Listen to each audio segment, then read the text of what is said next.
Developing tonight, changes could be coming to the marijuana law that voters here in Ohio passed back in 2023. Just hours ago, a House committee heard from dozens of people who do not support this legislation. If passed, the new law would prohibit where you smoke and where the tax revenue goes.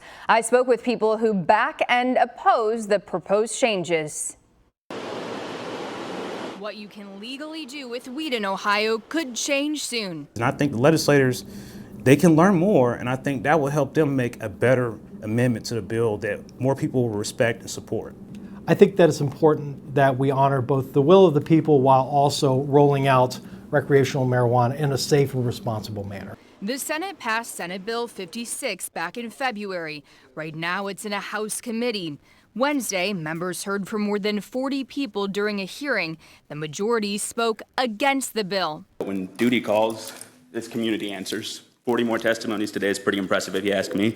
The bill would make a number of changes to Issue 2, which more than 57% of Ohio voters passed in 2023.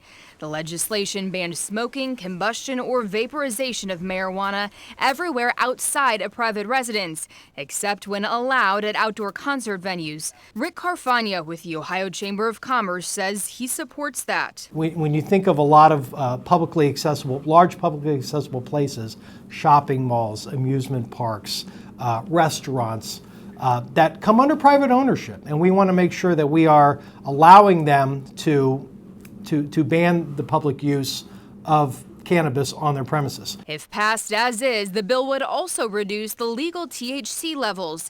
Anthony Riley with Ohio Cannabis Live says that's not the right move. This is something that will hurt people who are really sick, people who have cancer and other serious conditions like myself. I have chronic pancreatitis, so I suffer from severe pain. And I was able to reduce my need for opiate medication by using medical cannabis. The bill would also prohibit transporting marijuana in a car unless in its original unopened package or in the trunk. And it would eventually credit all tax revenue to the state's primary operating fund instead of funds used for social equity and job initiatives. The ACLU of Ohio's against it.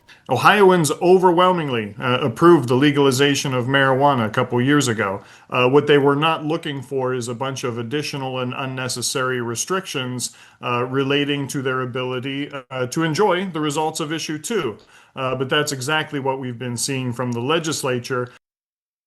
During the hearing, a lawmaker said the committee would not vote today because they're still working on amendments to the bill. But a House press secretary tells me Speaker Matt Huffman continues to say he's committed to passing marijuana legislation before the end of June.